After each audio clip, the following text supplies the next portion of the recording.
Good morning, Devils fans. While that was an unfortunate loss yesterday with the Baby Devs losing to the Baby Sens, the guys who we cared about showed up quite a bit in that game, and I think at the end of the day, that's really all that matters. So, while obviously our season is completely in shambles and we should move the franchise after losing an absolute must win game, there is obviously some positives that we can take away from this one.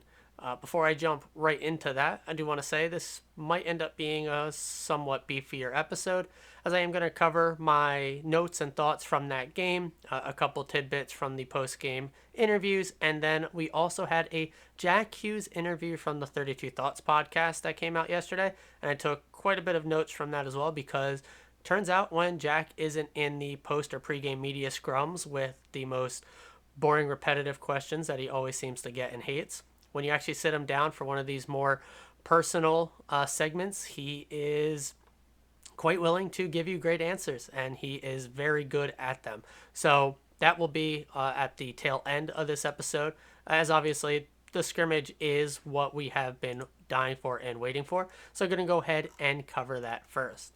For those that really care about this, the starting five for the game was Philman, Perrant, Clark, Hataka, and Nemec. Right off the bat from the opening faceoff, even though we lost it, we quickly took back over possession in our D zone, transitioned up to the offense, and Nemec then set Clark up for an insane scoring chance, literally like 10 seconds into the first period. And you could tell right from there that Nemec was ready to completely take over and dominate this game, which, in my opinion, he mostly did. He was by far and away, I think, the best player for the game. He completely dominated the first period, had a slightly rougher second, and rebounded in the third. But overall, he clearly stood out amongst every other player on the ice, not just the Devils, but of the Senators as well. The only other Senator I would really have pointed out was their goalie, that I think mostly kept them in this in the first period, a little bit in the third, but the Senators definitely dominated that second.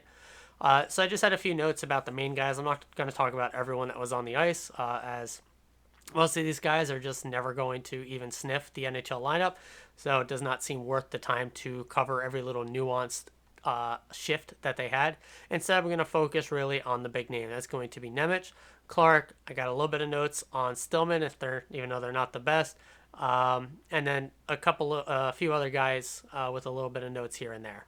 But the big one is going to be Nemec. Now, like I said, he absolutely dominated in the first period, not just setting up that great play right off the opening play and face-off, but also was the one to set up our first period goal, where he essentially did it all himself, circling back through the offensive zone and then setting Philman up where what should have been a tap in, but it was saved. But thankfully, they did get it in on the rebound.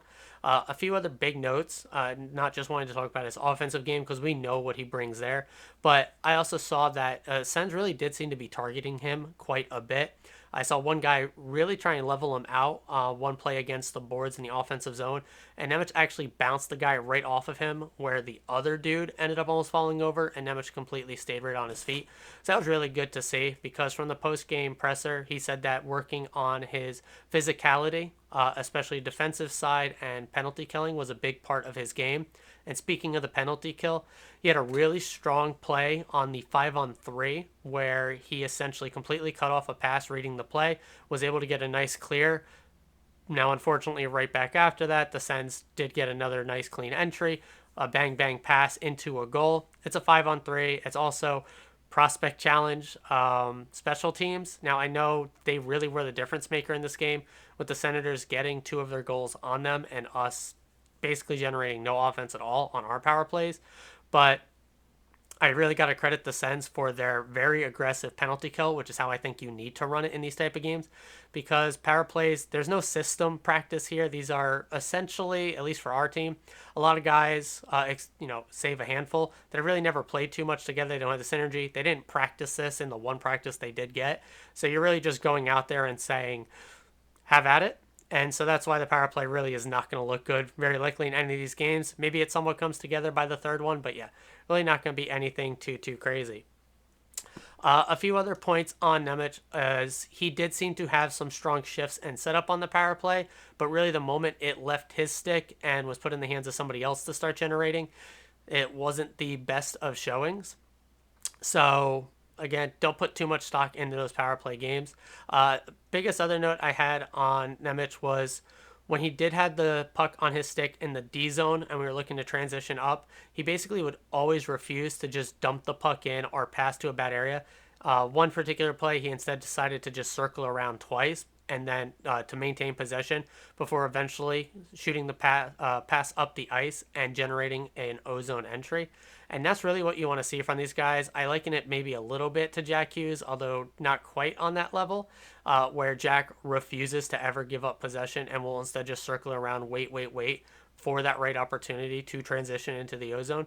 And so seeing Nemec have that same thought style and play style, I think will really help going forward when those two eventually end up on the ice together. I probably have a few more notes on Nemec as I get further into the game. But before I forget about it, Clark was another guy I was really keeping my eye on, and I think he had an overall fairly strong game. Although he didn't stand out as much as Nemec did. So obviously, I said all at the opening faceoff, Clark had a insane scoring chance that was set up by Nemec, but he did not finish on that one. Come the third period, he did have a great snipe on the power play with again a setup from Nemec. I did want to point out that he had a really, really, really bad defensive giveaway where he was basically right on the red line in one of the corners in the D zone. He tried going one-on-one to beat a guy, did not, had the puck stolen away, and gave up a very strong scoring chance. It was really the biggest blunder I saw in Clark's game for the entire session. Otherwise, he looked very, very strong in the O zone. He was generating offensive chances. Really, that top line was the only line to do so. And he was rewarded for it by the end of the game. Beyond that, Hataka had a few good notes on. I think he had a pretty strong game.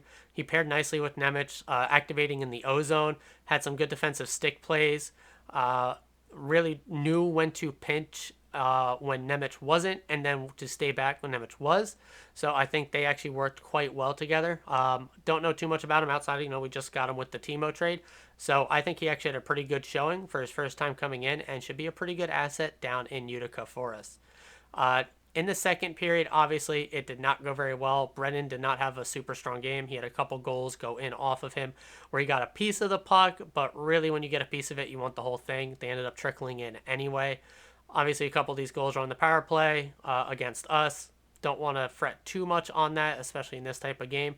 But he definitely seemed a little stiff out there first game. Not going to put too much stock in it, but it was definitely not his best showing. Monsieur obviously was out there just trying to throw the body and show that he is a physical presence. He ended up almost murdering a guy that I believe would have been a roster player for the Sens. He did end up returning, so that wasn't as big of a deal. And because of that hit, he ended up with a good little tilt against Stewart. Neither guy backed down. Punches were thrown from both sides, punches connecting on both sides. And I really think they could have kept going, but the refs ended up breaking up a little early. But hey, it was really strong. Stillman had a rough first and second period for sure. I would say very, very rough. He had the one defensive play where he completely gave up the puck in the D zone, leading to multiple chances against where he was almost beat back on a breakaway. He did beat the guy back in his first touch on the puck, but then lost it right in front of his net, and there was multiple chances to just pop the puck in. Thankfully, Brennan did stand strong on that one because that was pretty rough. And then Stillman also had a very terrible ozone giveaway. But again, redeemed himself a bit there in the third. Really generated offense, seemed to actually control offensive zone play. Had a strong tip for a scoring chance. He gathered his own rebound and went for the wraparound. Didn't end up scoring on the goal, but he did have a couple chances there in the third. There was also a couple plays where Nemec ended up on a 3-on-1 defensive play where he was dominating in the O zone and then gave up a 3-on-1 going the other way. It's going to happen. He likes to activate in the O zone. He is going to end up behind the other team's net sometimes when he is doing that, and it's going to lead to odd chances against. But there was the inverse of that, where Hataka tried to make a pinch and it did not work out at all. Led to a 3-on-1 against, and Nemec played it quite well, basically nullifying any sort of chance against there. So all in all, it was a great first, an awful second period, and I would say overall the third was fairly neutral, but obviously the Senators were a bit more staying back in their game at that point. The interviews post game wasn't anything too crazy. Nemec talks about how he wants to show and be a leader on the team and how he believes he did that out there on the ice today. He learned a lot from the AHL last year in needing to up his physical game. We saw that with the Sens really throwing the body at him and him standing his ground. He is going to continue to work on that defensive zone play and PK play, where sometimes he just needs to play a bit safer. He takes those risky plays. But he is still adjusting to the smaller rink. He says it's almost like a completely different sport, but he definitely prefers it this way. One guy I didn't really touch on too much, although I did say his line played the best of any of ours, was Philman. Had the first goal. I think he should have had it on the initial shot. NHL goalies might not give you that rebound. So you need to sink that one on that open net where Nemec set up for him. But he did get the rebound tap in, which was good. Ended up overall, I think, having a fairly strong game. The one great quote from him out of the presser was he did feel like he was a bit panicky early on, moving the puck too quickly, not really taking the space that was given to him, but that did improve as the game went on. Really, he tied that to his spatial awareness, it being the first game back from the summer off, and you just can't replicate those game type of situations in practice. So he just felt like the game was happening quicker than it really was, but he kind of eased into it at the end. Denis didn't really give too much insight, in my opinion, on his presser here today. He didn't take anything away that I felt was noteworthy. But for all these, I definitely recommend always going back and listening to him to yourself, because maybe you would take stock into something he said that I didn't. So really, that covers the game for me. We do have the one tonight at 7 o'clock. Practice, I believe, actually is going to start here soon after my recording. I don't see any big changes coming. That's why I decided to record this before the practice, because I am going to assume it's just going to be a fairly standard skate for the guys before, just getting ready for the game tonight. Now, the Jack interview. Juicy, juicy, juicy. Highly recommend listening to it yourself. If I remember, I will throw the link to that here in the description, but it'll be on Spotify, Apple. It's going to be on all those. So, just check out whatever podcast platform you prefer. So they start off with referring to Brat's quote about Jack, calling him a magician there on the ice, and just what was Jack's response to that. He had high praise for Brat. He almost compared it to playing with someone like Zegras, who he played with for a number of years, obviously coming up through the American system. How they basically don't even have to talk about hockey or setting up plays. They just know each other's reads out there, where each other are going to be on the ice, just based off of the game flow. And when you have guys that are like that, you can almost liken it to the Patty no look. Apparently he did see him, but no look pass for the winner. When you have that kind of synergy with a guy, you can really create magic, being a magician out there on the ice. He credits Brat for that by working so hard in the summer that he comes back every year better and better. I commented on this when we talked about the Brat interview. I'm expecting a huge big season out of both of these guys coming up. When asked to name one play where those two really comboed together, Jack mentions the late season game against Carolina, where there was a 4-on-4 against Pesce and Shea, where Jack pulled back at the blue line, almost circling around, but managed to keep it in. Brat was able to read that the play wasn't going to reset for an offside, allowing Brat to basically full steam power forward past the defenseman, where Jack set him up for a nice goal. Again, just one of those plays where Brat knows how good Jack is, and has that faith to just, hey, Jack has the puck, and like Brat says, I don't even have to look at him. I'm going to go to the part of the ice where I'm going to score and set up a play, and that's exactly what happened. I think we will see a lot more of that this year. Now, as far as Jack's favorite play on the whole from last year, from him personally, he talks about that power play goal against the Flyers, where he basically picked up a weak dump in, looped around in transition, and just 1v4'd a goal. I definitely remember it. He came in when you're at least looking on the camera on the close side and just steamrolled through almost basically 4 Flyers, stick handled through, and boom, goal. All on his own. That's just one of those elite plays that a few guys can do. Jack, McKinnon, McDavid. Handful of other guys, really, but quintessential Jack on that one. He says he does have a pretty good book on the goalies in the league, mostly the Metropolitan guys like Sorokin and Shesterkin. That really, at the NHL level, you can't just blow pucks past guys. You have to really know their tendencies and where you need to have a large arsenal so they aren't just expecting one or two different shots from you. He does mention, there are a handful of guys that can just blow pucks past even NHL top tier goalies, but he personally is not one of them themselves. They did press him on the Shesterkin praise. Now he says he doesn't want to show his cards, his secrets, what his book is on Shesterkin, but says he's a top two goalie in the league. He mentioned Vasilevsky. I think Sorokin's in that combo, but Jack says Vasilevsky, Shesterkin 1-2.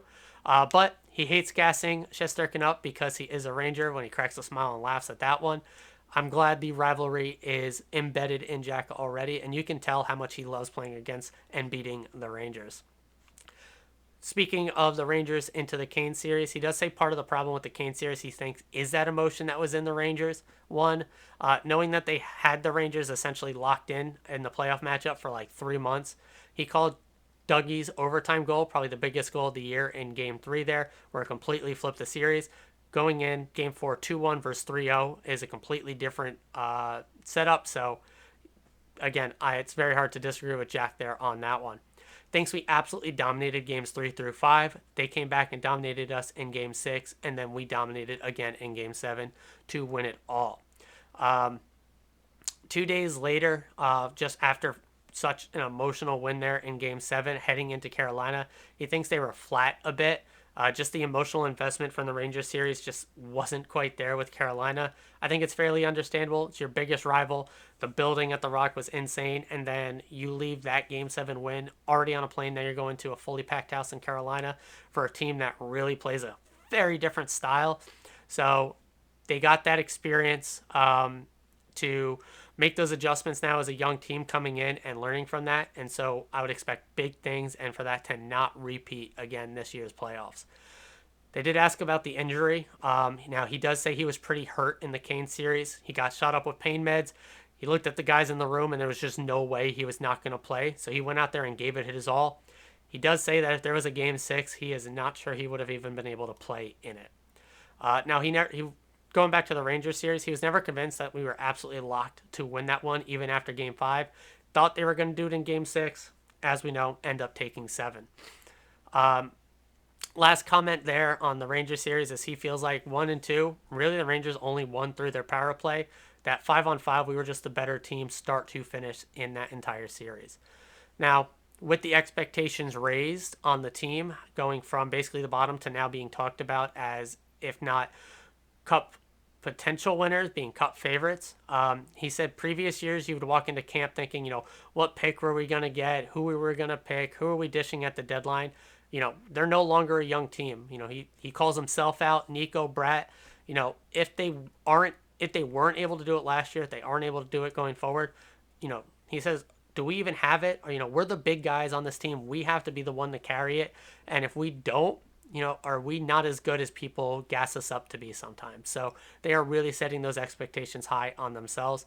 He does caveat that with, we're not going to set franchise records every year for 10 years now. I do like that he's already picturing him here for 10 years because I'm doing the same thing for you, Jack. But really, they're going to take the regular season to just get better and better, get into full flight come playoffs, and really show what they have to go there. They do play and take the season 10 games at a time. You don't need to take a holistic view of the season. Instead, just focus in on the moment, improve after every game. And, it's really just, how did we play recently? What can we improve? How did we play recently? Can we improve? And then by the end of the season, if you're taking that approach, you are going to be playing your best game by the end heading into playoffs. When asked about almost reaching 100, he talks about how badly he wants it. And he knows it. Well, he doesn't know it's going to happen eventually, but he is confident in it.